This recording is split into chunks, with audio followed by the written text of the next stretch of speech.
Welcome back. I thought we were supposed to take both reports back to back. That's the governor and the Honorable James Faniki's a submission on the Apapa traffic gridlock, but we'll get back to that in a moment. In the studios we have a guest standing by. Uche. Exactly. Of course, is a regular face right here when it comes to discussing finance and, of course, the economy of Nigeria. We have the person of Joshua Akimbajo, economist and brand marketing and media strategist, and also the CEO New Move Quest Consult. You're welcome, sir. Good morning. Thank you very much. It's good to have you on the show. Okay, glad to be on the show, and welcome guests and audience and all. All right, looking at the Apapa traffic gridlock, I mean, according to what Governor Ambode just said, what's your reaction? What's your take on this? For me, I think it's Apapa gridlock is overdue because there have been too many discussions, policies, talks, reviews, analysis on it. I think the government have really been laid back on it for too long. The fact, if you look critically at what has happened so far, we've had several plans, several policies, several discussions, several forums on this same particular issue. I think the challenge we have as a people is the government needs to have the mind to then execute what it says it will do. There are too many strategies of what to do about it. And I think talking about it now, what I would be looking at is that we have a governor that will eventually now work with the federal government to bring these things to life and expand the road. That is a critical point right now. Okay. Is it just about expanding the roads? Because the ports is another major thing. Okay. Yeah. Road expansion, road construction over time, some people would say the federal government has no business when it comes to road construction or even owning roads, what with Trunk A, Trunk B, and Trunk C roads. But we find that over time, even the private sector, individuals are trying to be government on their own, trying to fix some portion of the roads just because it is really affecting them negatively in terms of economy, their business, their family. Right now, expanding roads now, do you really think that's going to see the light of day, knowing how road constructions in Nigeria have been over time? Okay, I think maybe this is time to deep dive into it. The major challenge you have is infrastructure, which we are hoping that this government will then drive. It is clearly on record that we lose about 1 trillion year on year. Yes, 1 trillion naira year on year. What is the cause of that? Before I dive into the cause, you know that our recent rating as is it 145 rating as countries to do business in was because of the analysis done between Kano and Lagos alone. That's what gave Nigeria that movement, that rating. So why is it so? It's because also Lagos is the commercial nerve center of the country. It will remain the commercial capital of Nigeria anyhow you see it.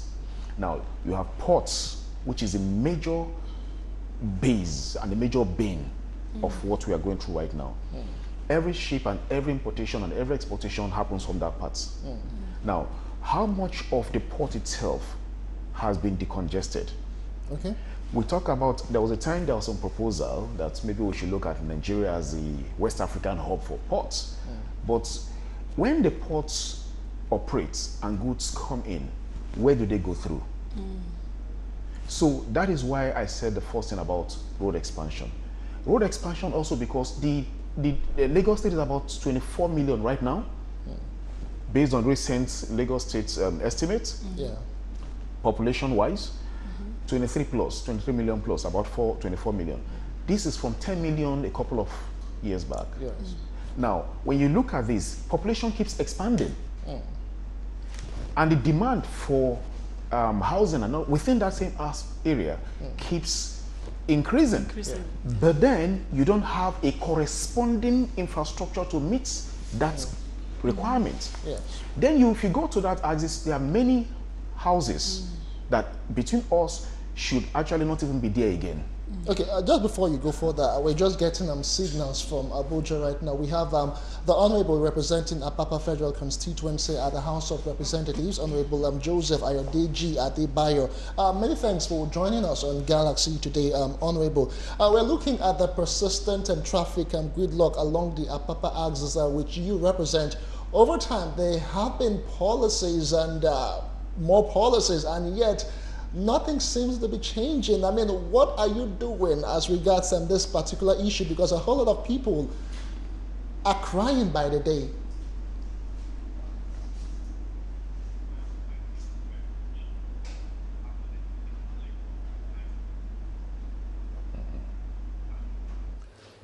Well, thank you very much.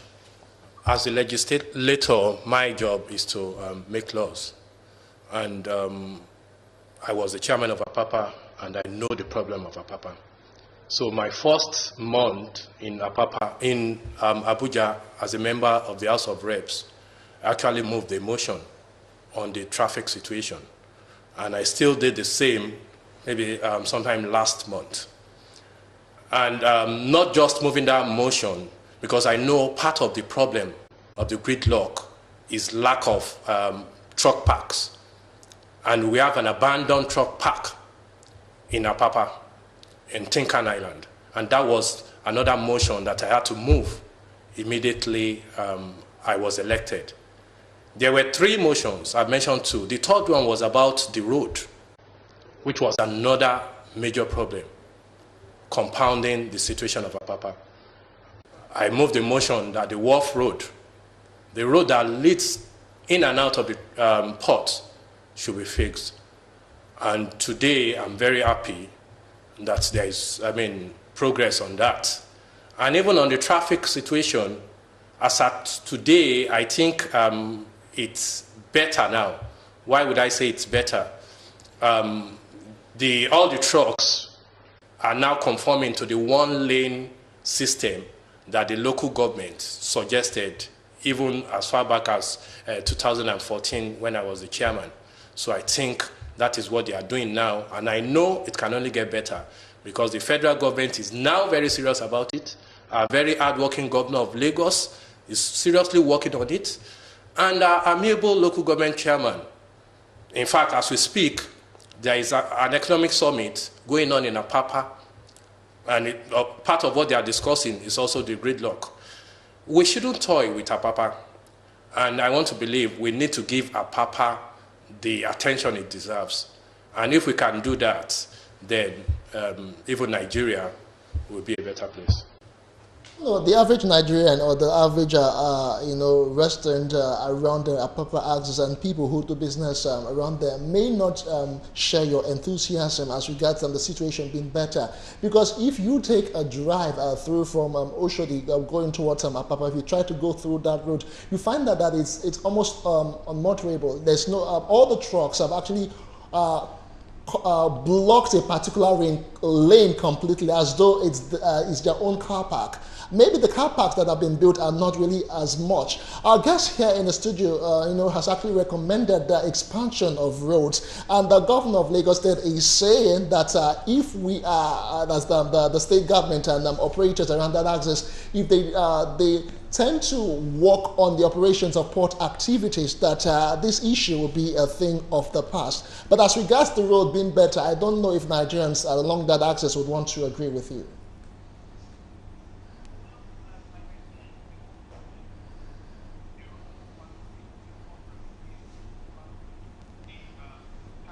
Well, like I said, it's a whole system.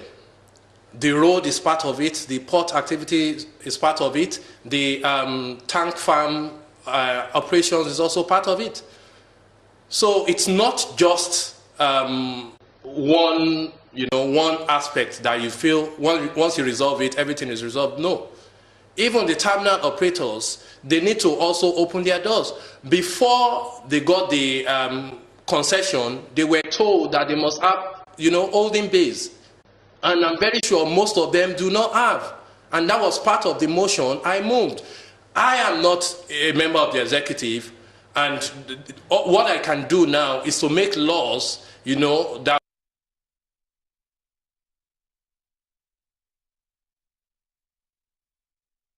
which I also do. My own feelings about how we can resolve all these issues, I am limited to what I can do as a legislator. But what is very important for me to do is that there are laws or there are motions that, I need to move that will affect our people positively. I think we need to review the activities of the terminal operators before they got the concession. What were the agreements? What do you have in your contract? Why can't you carry it out fully? But during my visits to them recently, they also complained about the road. So let's fix the road and let's see if they will still give that excuse that is the road, that is the major problem. Thank you so much, sir. Before we let you go, according to Chairman of the Nigerian Ports Authority, that's a person of Hadiza Usman, she said that they've received clear directive that all empty containers need to be taken to holding bay, and shipping companies cannot have port locations within the ports anymore, so that there'll be a free road or free area. Now, I want us to look at this. Do you think that this move would also aid or help in this aspect, in your own opinion?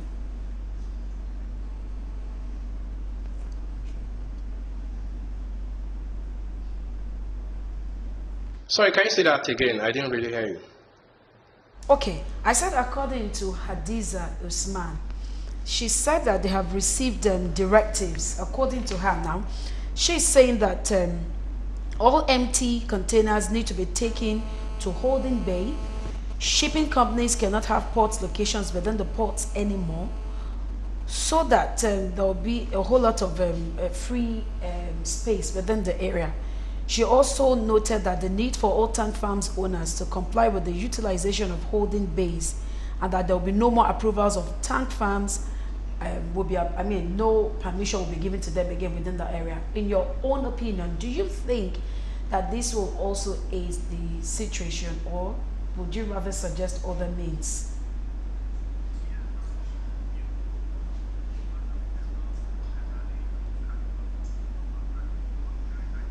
Yeah, all of us, we sat down severally to look at the problems of Apapa, and what she highlighted are, the major solutions we all preferred. All these tank farms must have holding bays. And when most of them go to Apapa without having any business to do in Apapa, probably some of them do not even have where they park their trucks. So they rather leave their trucks on the bridge. So when they have these holding bays, once it's their turn to come and load, what the tank farm owners need to do is to radio the truck, the holding bay, let truck number so come into Apapa. So if you don't have what they call the authority to load, you shouldn't have any business going to Apapa. So I want to believe if that can be adhered to, there will be so much sanity. And concerning all these tank farms in Apapa, it was part of my motion that we need to investigate, the process of issuing licenses for people to operate tank farms in Apapa. Our people are in danger. We have nothing less than 13 to 20-something tank farms in Apapa. Little fire, our people are in trouble. Look at the land value of Apapa. Apapa used to have what we call Apapa GRA. It's no longer GRA. The land value has depreciated seriously. So many companies have relocated out of Apapa. Our people have lost jobs. Revenue has gone down drastically. The local government, the state, the federal government, they are losing revenue daily. According to Madi Dangote, he said federal government is losing 10 billion naira daily from Apapa, and we are saying we don't have money to execute our project in Nigeria. So I feel it's important we take serious action concerning the issue of Apapa, and if we can do that, it's going to affect the country positively. So all that she proffered, are solutions that I believe will ease the problem of Apapa. Look at the traffic situation now. It's gone even beyond Apapa. It has extended to Ikorodu Road. You can't say you want to go to Apapa and get there in like 10-15 minutes, even from Surulere. Something that you should do under 5 minutes. So let's start with that and let's see how it goes. Finally, before we'll let you go now, as maybe a solution to this, don't you think we need to revisit this Trunk A, Trunk B, Trunk C road? It's just recently that the federal government agreed to allow the Dangote group of companies to work on the roads leading to that Apapa access. Over time, what we said here in the studio, over time, we see individuals and the private sector trying to build road or to reconstruct road just because their businesses and their lives have been affected. A school of thought believes that the federal government has no business owning roads. What do you think? Should we revisit this issue of Trunk A, Trunk B, and Trunk C roads?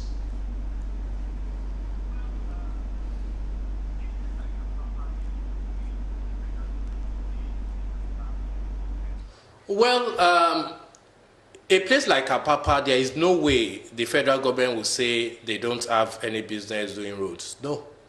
Because how much does the state government make from Apapa? Who do you expect to fix the Apapa road? How much does the local government make from the port? Almost nothing. So there's no way the federal government would say they want to hands off roads. So I will want to agree that, yeah, we still must maintain Trunk A, Trunk B, and Trunk C roads. And part of what I think we also need to do maybe is also to expand the road in Apapa. So we could have dedicated lanes, just like we have BRT lanes, you know, just like we have BRT lanes in Lagos State, we could have dedicated lanes, especially in the area of Apapa. I must say thank you to Honorable Joseph Ayodeji Adebayo. He's the Honorable representing Apapa Federal Constituency at the House of Representatives. Many thanks for being a part of Galaxy today this Tuesday morning. All right, we still have Joshua with us here in the studios. I just want you to react to some of the issues that he has raised. In his opinion, the trunk system should be maintained. I think he sort of agreed with my previous position about, in his last, comment, about the fact that we need to actually expand the road. It's a no-brainer, really.